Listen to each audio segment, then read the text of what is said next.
139 साल की महिला, उनके बेटे की उम्र है 108 साल।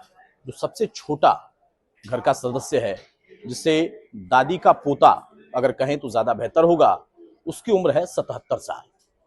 अब आप सोच रहे होंगे कि बड़ी रोचक कहानी है आज की भागती दौड़ती जिंदगी में, जहां 12-12 साल के बच्चों को हार्ट अटैक आ जाता है, वहां पर एक ऐसा भी परिवार है, इतना स्वस्थ परिवार है। मैं इसकी दास्तान आपको बताने जा रहा हूं, ऐसा बिल्कुल भी नहीं है। नमस्कार, स्वागत है आपका इंडिया न्यूज के डिजिटल प्लेटफॉर्म पर। मैं हूं आपके साथ आपका दोस्त अतुल प्रताप सिंह। असल में कहानी कुछ ऐसी है जिसमें सिर्फ और सिर्फ धांधली है। हरियाणा के हिसार, जहां पर जब राशन विभाग के अंदर कुछ गड़बड़ियों का जिक्र शुरू हुआ, तो वहां पर ऐसी कई दास्तानें निकल कर आई, जिसमें एक परिवार का जिक्र किया गया है कि वहां पर जो सबसे उम्रदराज महिला है, जो सबसे बुजुर्गवार महिला है, उनकी उम्र है 139 साल।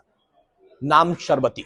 और ऐसे ही कई और भी नाम हैं, जिनको अब तथ्यों के साथ अगर जोड़कर देखा जाए तो शायद गलत ही होंगे। उनका जमीन पर कोई लेना देना नहीं होगा।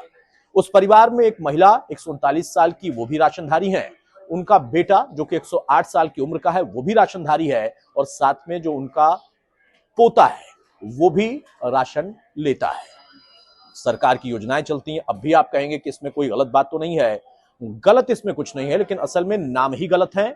जिन नामों के आधार पर राशन प्रति महीने वितरित किया जाता है, वो भी गलत है। अब जब इस मामले का खुलासा हुआ तो फिर आनन फान में मामले को दबाने या फिर कहें कि लिपापोती करने की कोशिश की गई, लेकिन तब तक देर हो चुकी थी। और देर ऐसी कि अब इस मामले की पड़ताल के लिए विभाग ने जांच के आदेश दे दिए हैं।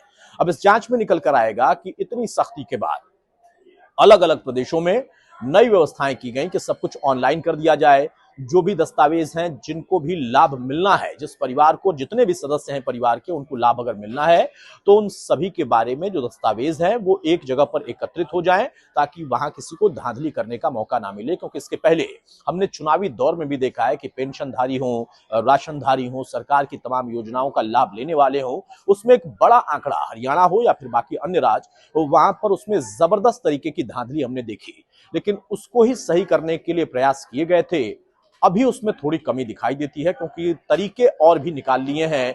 जो बिचौलिए हैं, जो विभाग में मलाईखोर है, जिनको पता है कि हाँ, राशन वितरित करने के लिए अगर हमने कुछ अलग से नाम दे भी दिए और उनके नाम पर कुछ क्विंटल राशन निकल भी गया, तो इतने बड़े भंडार से बहुत कुछ चला नहीं जाएगा, हमारा घर भर जाएगा, हमारी तिजोरी भर जाएगी।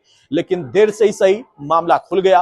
अब इस मामले की जब पड़ताल आगे होगी, उसमें पता चलेगा कि ऐसी कितनी शर्बती हैं, ऐसे कितने उम्रदराज लोग हैं जो कि सरकार की योजनाओं का वाकई लाभ लेने के लिए योग्य हैं, या फिर उनके नाम पर कोई अपनी और योग्यता साबित करना है।